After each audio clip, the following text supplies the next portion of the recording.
مولوی مهدی فرمانده سابق خود را کشته است. سلام، وقتتان بخیر.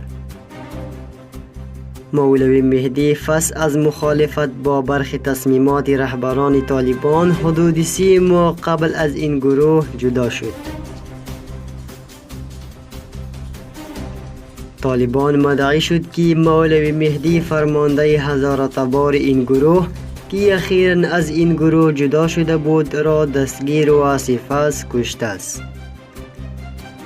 وزارت دفاع طالبان اعلام کرد که نیروهای سرحدی این گروه مولوی مهدی را در نزدیک مرز ایران در ولایت استان هرات کشتند.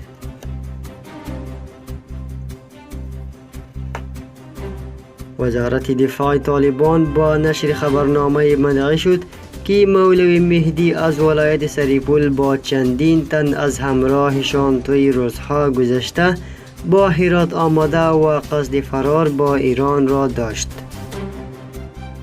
نزدیکان مولوی مهدی تا اکنون در این باره اظهار نظری نکردند. مولوی مهدی فس از مخالفت با برخی تصمیمات رهبران طالبان حدود 3 ماه قبل از این گروه جدا شد.